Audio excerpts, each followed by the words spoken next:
오늘의 말씀 함께 나누시겠습니다. 따라합니다. 나를 불쌍히 여기소서. 네, 코로나의 소식이 우리를 여전히 두렵게 하고 있고 또 이 무더위가 우리의 일상을 굉장히 힘들게 만들고 있습니다. 사실 우리도 힘들지만 우리 농부들, 어부들, 그죠? 그리고 또 현장에서 일하시는 분들이 얼마나 힘들까 생각하면 참 가슴이 아픕니다. 너무나도 힘들고 어렵겠다. 그리고 이 더운 가운데서도 또 굉장히 무더위 가운데 그대로 노출되어 있는 어려운 분들, 그 모든 분들을 생각해 보면 참 안타까운 마음이 있습니다. 우리 하나님께서 모든 생명들을 지키시고 도우셔서 이 어려움도 주 안에서 잘 극복될 줄 믿습니다. 오늘의 말씀을 통해서도 오늘 우리가 우리 삶에 주님의 인도하심을 받고 또 주님의 보호하심을 받고 또 주님을 통해서 우리의 삶이 시원케 되고 즐거워지는 그런 은혜의 말씀이 될 수 있기를 소망하면서 이 말씀을 함께 묵상을 하고자 합니다. 오늘 말씀은 두 단락으로 구분되어져 있습니다. 보게 되면 본문이 30절에서 34절 그리고 53절에서 56절입니다. 앞에 본문 이후에는 우리가 잘 아는 오병이어 이야기가 있고 오병이어가 마치면 바다를 건너는 이야기, 사건이 있고 그 다음에 바로 이 53절에서 56절의 이야기가 나타나게 됩니다. 두 이야기가 있는데요. 이 두 가지는 어떤 이야기냐면 첫 번째 앞에 있는 이야기는 항상 예수님께서는 그 백성들과 함께 하셨죠.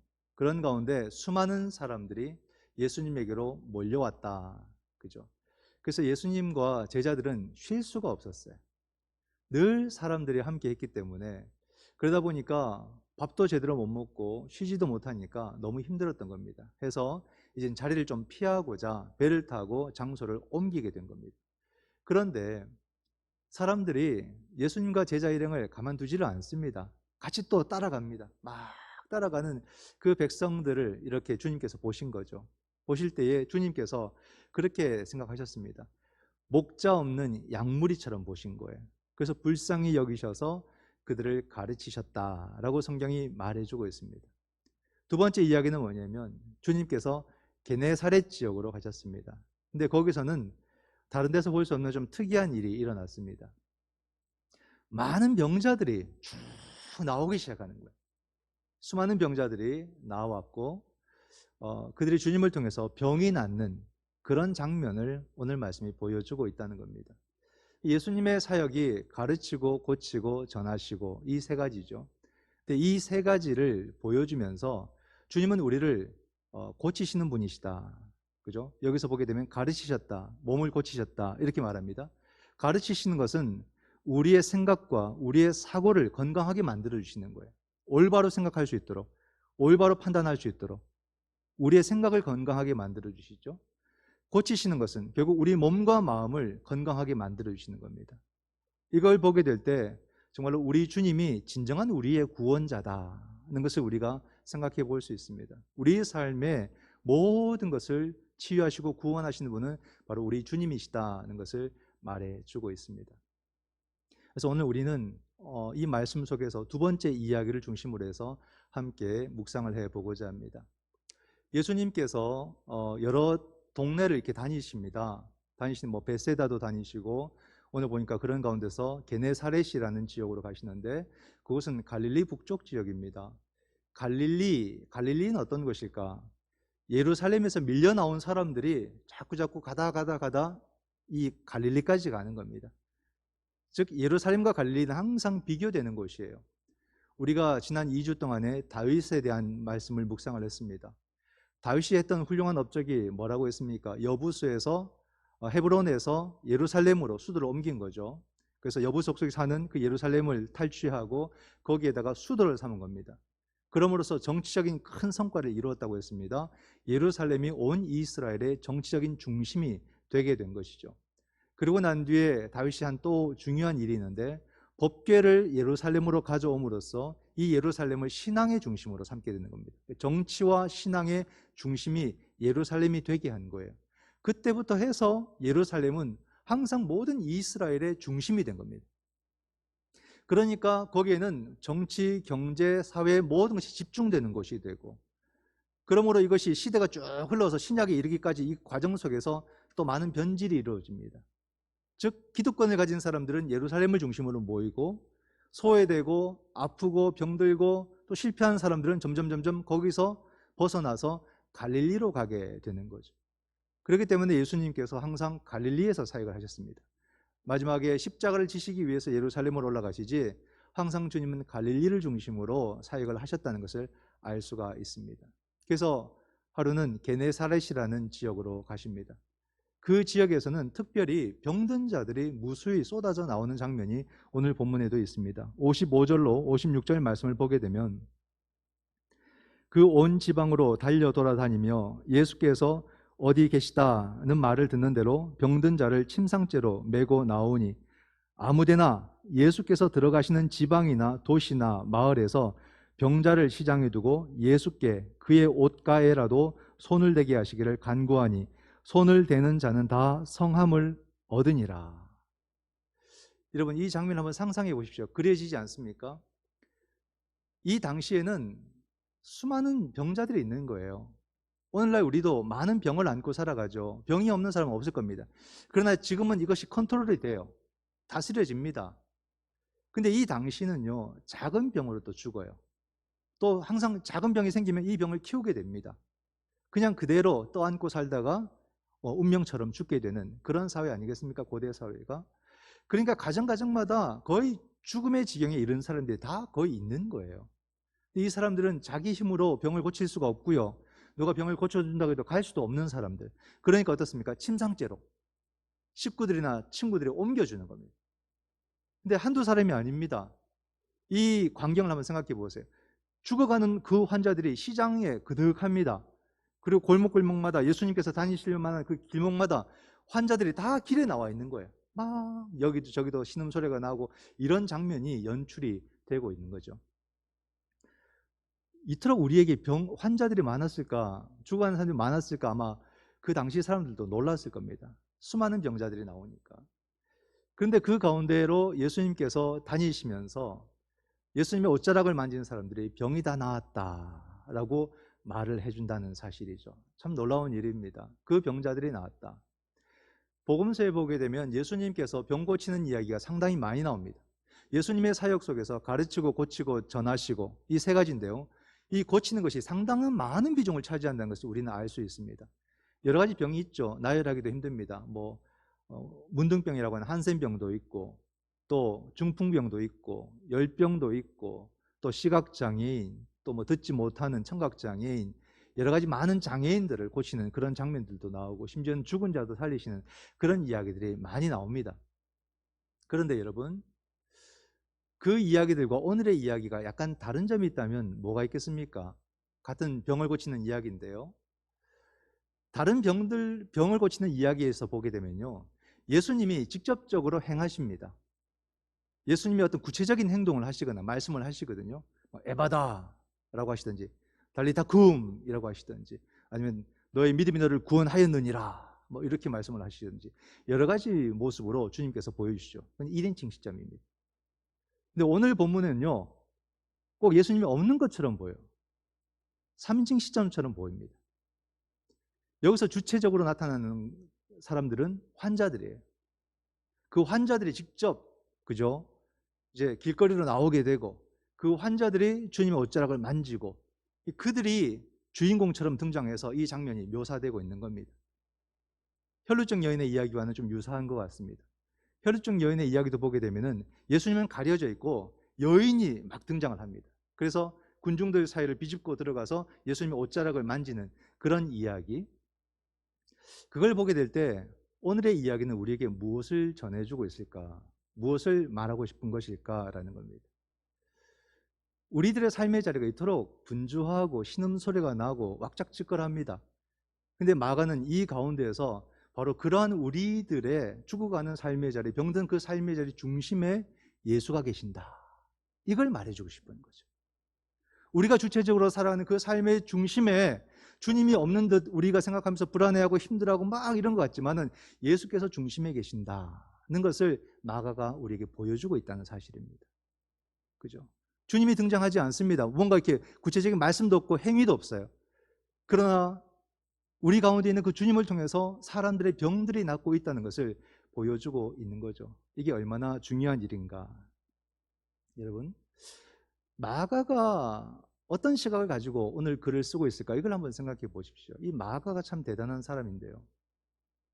마가는 지금 죽어가는 사람들이 또는 뭐 장애인들이 예수님의 옷자락을 만지게 될 때 그 병이 나았다라는 걸 말해줍니다. 그건 뭘 말하냐면 바로 예수님이 하나님의 아들 되심을 소개해 주고 있는 거예요. 예수님이 하나님이시다, 이걸 말해줍니다. 근데 예수님이 하나님이시다는 이 말이요, 단순히 예수님을 그렇게 정의하고자 하는 게 아닙니다. 예수님이 하나님이 되셔야 된다라는 의미로 들리는 거예요.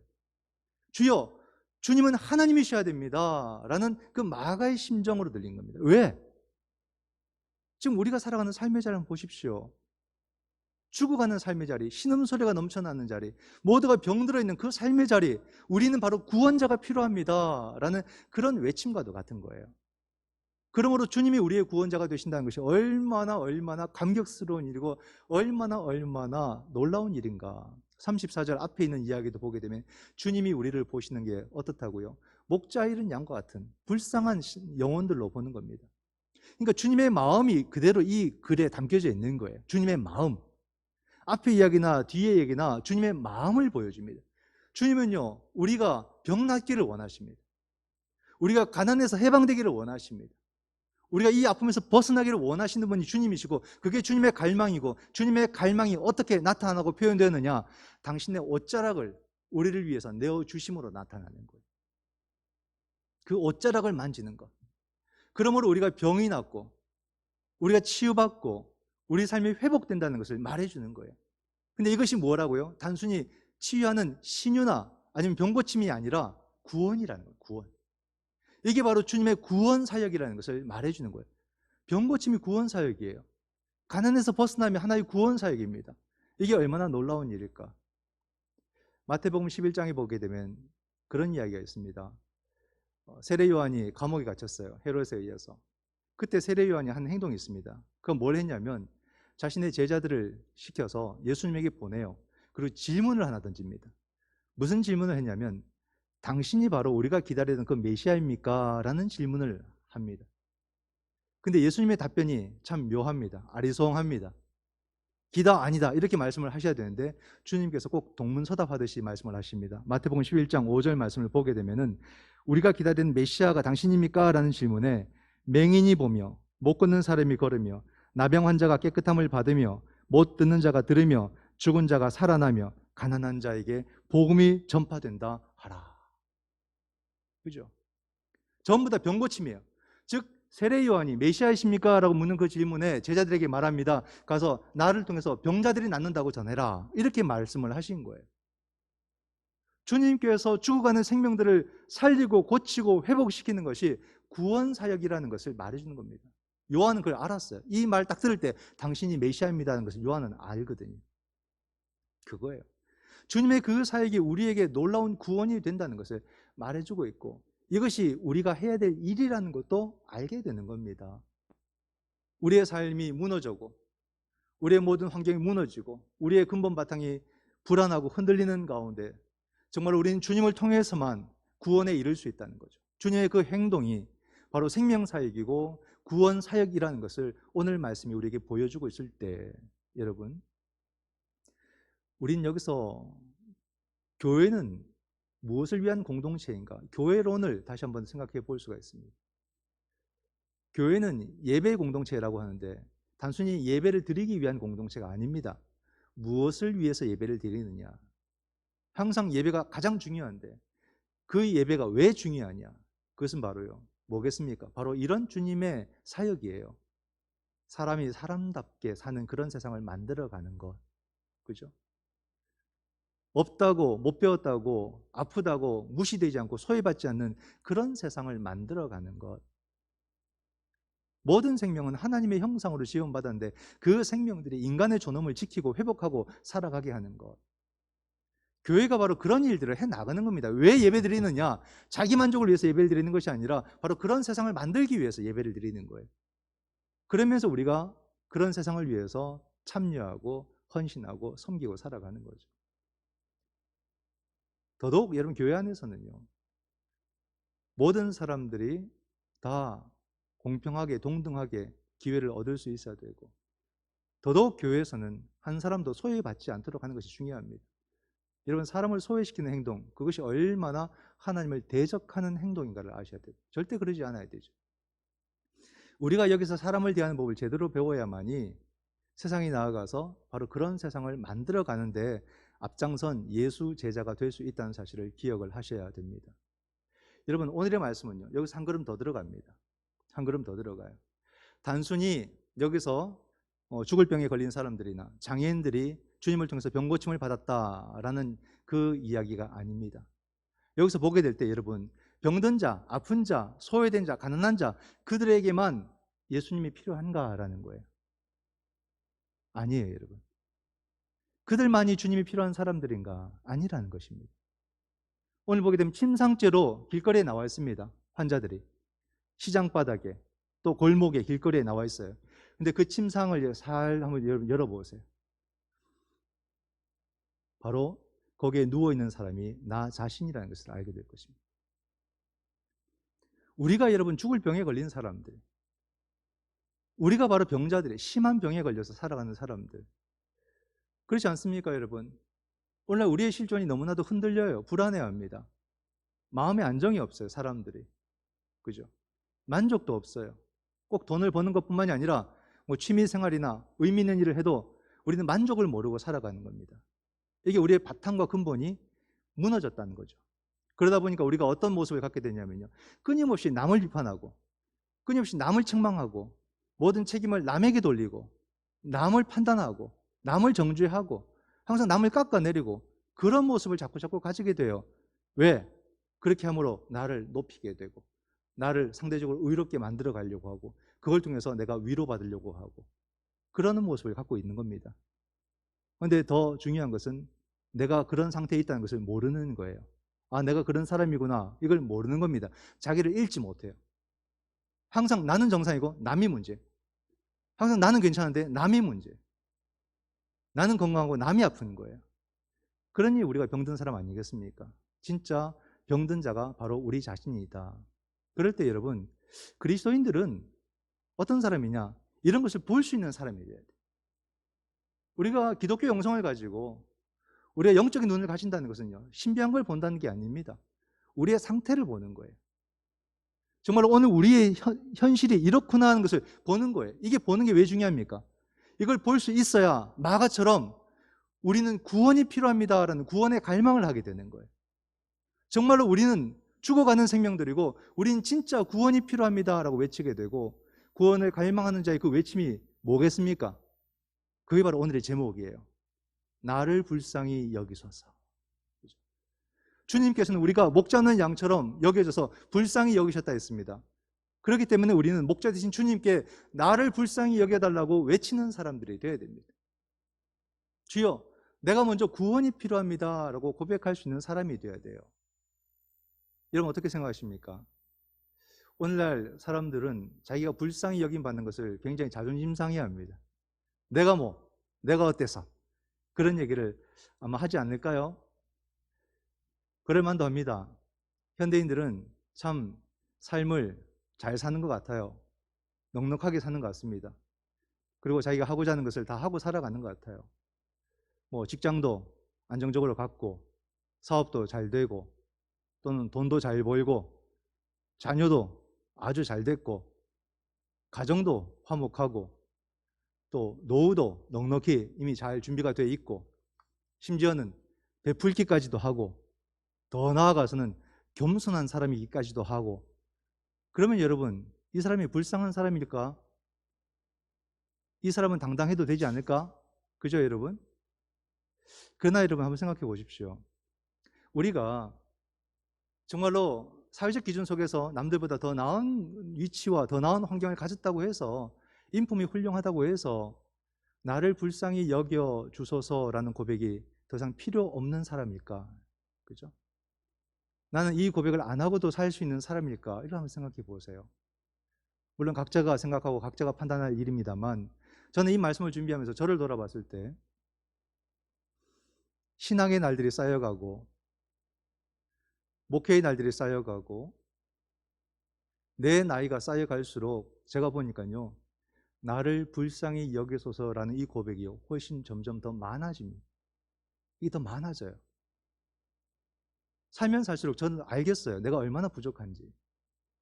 그러니까 이 고백을 안 할 수가 없어요. 더 많아지고 있는 거예요. 그런데 놀랍게도요, 나를 불쌍히 여겨주소서라고 이 고백하는 것이 부끄럽지 않아요. 부끄럽지 않아요. 도리어 내가 이 고백을 할 때 내가 위로받고요, 내가 치유되고요, 내가 안정을 찾고 안식하게 되는 거예요. 이 고백이 얼마나 내게 필요한가, 나를 불쌍히 여겨달라는 이 고백이 얼마나 중요한가를 이 고백을 하면서 느끼는 겁니다. 내 삶이 정말로 주님 아니고서는 무너질 수밖에 없고 이미 무너져 있잖아요. 그죠? 우리의 마음이, 우리는 병든 자들이거든요. 그렇기 때문에 항상 나를 불쌍히 여겨달라는 이 고백은 우리에게서 떠날 수 없는 겁니다. 어떤 모습이 내게 주어져도 우리는 끝까지 나를 불쌍히 여겨달라는 이 고백을 하면서 살아가야 되는 것이거든요. 오늘의 말씀의 마지막이 참 희망적이에요. 그 옷자락을 만진 사람들은 전부 다 성함을 입었다, 그렇게 말해줍니다. 다 나은 거예요. 죽을 병에 걸린 사람도, 장애인들도 그 주님의 옷자락을 만질 때에 놀랍게도 그 주님의 구원의 은총이 그에게로 전달됐다 이 말입니다. 혈루증년이 주님의 옷자락을 만졌을 때 주님의 은혜가 그에게로 흘러 들어갔다라고 주님이 직접 말씀하신 것처럼 그 구원의 은총, 그 구원의 생명이 옷자락을 만진 모든 사람들에게 다 흘러 들어갔다는 말이죠. 사랑하는 성도 여러분, 오늘 우리도 주여 나를 불쌍히 여기소서라고 고백할 때에 우리 주님께서 당신의 옷자락을 우리에게 허락해 주실 줄 믿습니다. 오늘 나의 삶이 너무나도 척박하고 나의 삶이 병들어 아프고 나의 삶이 너무나도 답답하고 나의 삶이 속상하다 할지라도 그 가운데서 주여 나를 불쌍히 여겨 주옵소서라고 고백할 때에 나에게 그 옷자락을 베풀어 주시는 주님의 구원의 은총을 경험하는 우리 성도들이 될 수 있기를 주님의 이름으로 축원을 드립니다. 그럼 여러분, 주님의 옷자락은 무엇을 말하는 것이겠습니까? 그것은 바로 주님의 사랑과 주님의 말씀입니다. 우리가 그 말씀의 옷자락을 붙들 때에 우리의 삶은 주님께로부터 위로와 치유의 역사가 나타나고 새로운 생명이 우리의 삶 가운데 채워질 줄 믿습니다.